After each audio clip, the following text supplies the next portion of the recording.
HarperCollins presents Murder on Line 1, written and read by Jeremy Vine.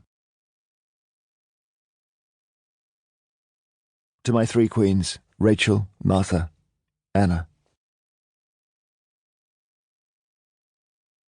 Part 1.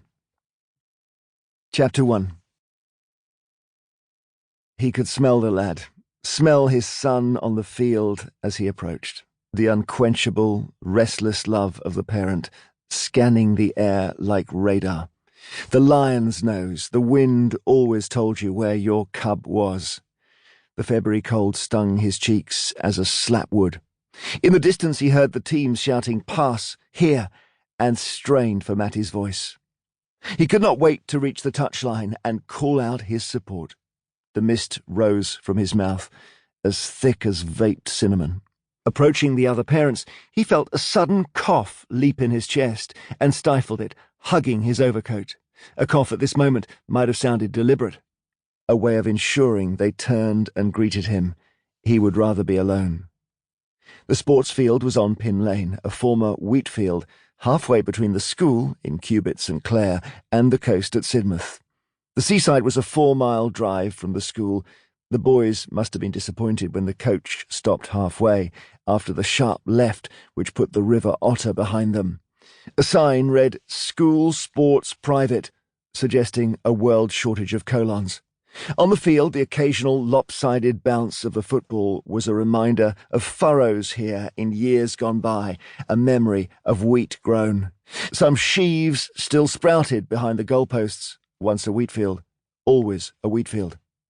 Edward Temmis hated that the kids did the trip from Cubitt by minibus even on the hottest summer days, all those youngsters seat-belted and cooped up behind toughened glass, but he guessed it was school insurance that made the protection of a vehicle necessary. Perhaps that could be an item for the show one day. Avoiding the home supporters, the gaggle of parents on the far touchline who knew him, meant lifting his knees high to cut through the long grass and brambles at the back of the pavilion, which still showed the last cricket score of summer. This was one of those days when you could not imagine going without an overcoat, much less wearing sunglasses or hearing the thwack of a cricket bat. He admired the boys for coming out in shorts on a day like this. They were 12, some were 13 already. At 11, Matty was the youngest by a year. He admired his son for staying with the team. His boy was the best player by a country mile. No gloves on the pitch, which was, quite literally, old school.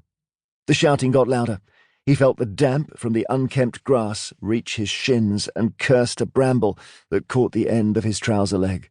No one heard his expletives. He could have been invisible. Emerging from behind the pavilion incognito, safely away from the other parents, he made for the left touchline and chose a spot where any action in the midfield would stop him being seen by the mothers and fathers on the line opposite. He began shouting for the team. Stupidly, he had left the fixture list at home and had a sudden panic about where the visiting players had come from. This was the Devon and Cornwall Schools League.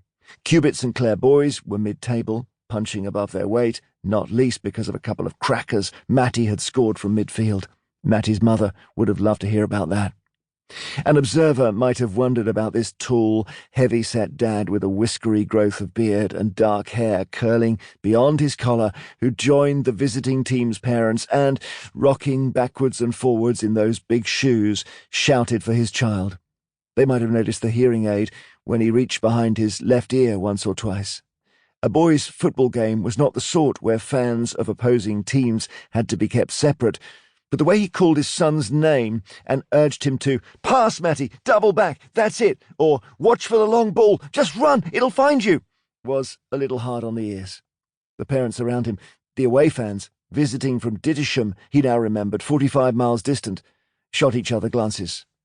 "Nice to have you with us," said one of the mums eventually, as if she was the one the others insisted should speak. The woman was much shorter than Edward, with a smart pea-green coat and matching driving gloves. He wondered if Dittisham was a private school. "What's the score?" he asked. "I was late." With that, he adjusted the hearing aid. She might have thought he was trying to hear the answer, but Edward was actually trying to turn the world down.